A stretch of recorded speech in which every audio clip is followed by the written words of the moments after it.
More than a century ago, two physiologists, Otto Frank and Ernest Starling, discovered that as the heart gets filled up with more blood during diastole, it contracts harder and pumps out more blood during systole. Naturally, they came up with the Frank-Starling law to explain this relationship. To understand the relationship, let's zoom into the walls of the ventricles.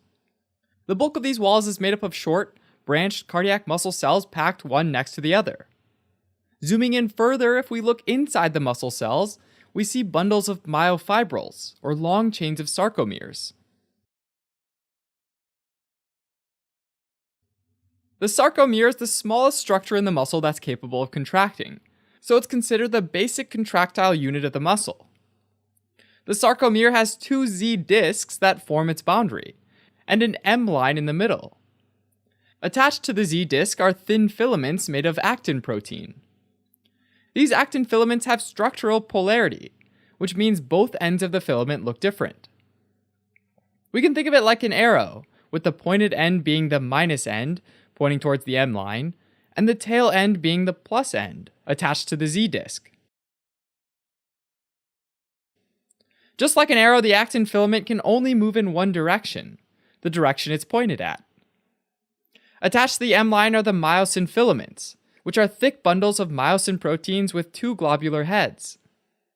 During a muscle contraction, the myosin heads grab onto the actin filaments and pull them towards the M line, which brings the two Z discs closer together. Overall, the amount of tension developed, or the force of muscle contraction during systole, depends on the number of myosin heads that bind to actin. And this number directly depends on the length of the overlapping section between actin and myosin filaments. The length of the overlapping section depends on the overall length of the sarcomere. And the length of the sarcomere depends on how much blood fills the ventricle during diastole, because that affects how stretched out the overall muscle wall and each sarcomere within it end up being. This relationship is known as the cardiac length tension relationship, and it can be shown by this graph, with the sarcomere length or the ventricular end diastolic volume on the x-axis, and the tension or pressure developed within the ventricle during their contraction or systole on the y-axis. So let's imagine that the ventricles are mostly empty, with almost no blood in them. This would mean that there's nothing stretching the muscles in the ventricular wall, so the length of the sarcomeres are really short. At this length, the two Z discs are pulled close to each other and there's not much room for further contraction. Furthermore, the actin filaments from each side of the sarcomere cross the M line and overlap. Since actin can be pulled only in one direction, towards the midline, myosin has to attach and pull the actin filament with the right structural polarity, the one pointing in the same direction as the myosin pulls. So when the actin filaments overlap, myosin is prevented from binding to its own actin filament by the actin filament from the other side with the wrong polarity. As a result, very few myosin-actin attachments are made and the cells can contract only very weakly during systole.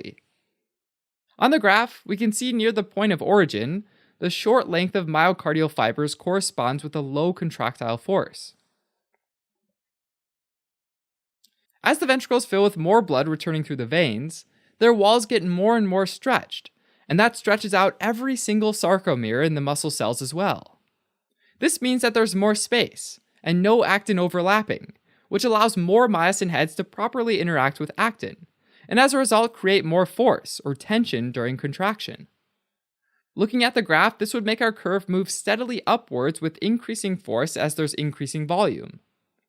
This stretching can go until it exceeds a maximal point, after which things start getting too stretched out.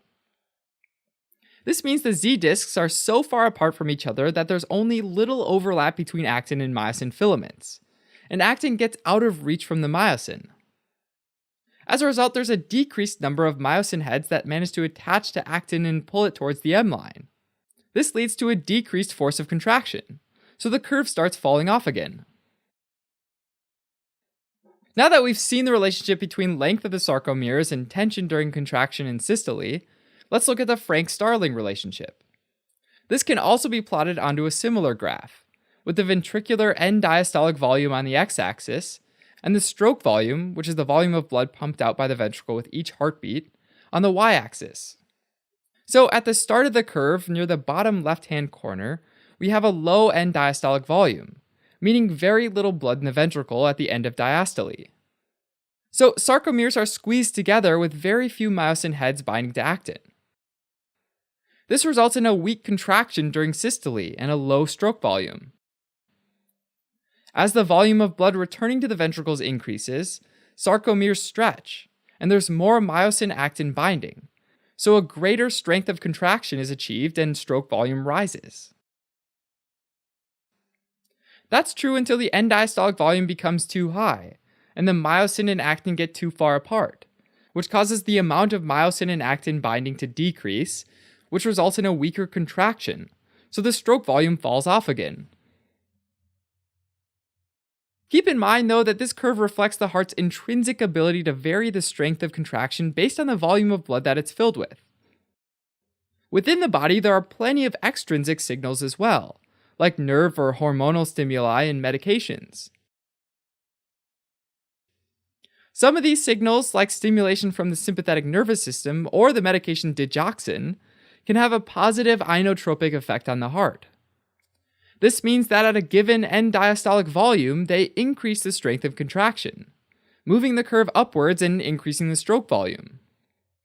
On the other hand, there are negative inotropic agents, like medications, like beta blockers, that decrease the strength of contraction, moving the curve downwards and decreasing stroke volume. Alright, as a quick recap, the Frank-Starling relationship between end diastolic volume, contraction strength, and stroke volume states that the strength of ventricular contraction and the volume of blood ejected by the ventricle depends on the blood volume present in the ventricle at the end of diastole.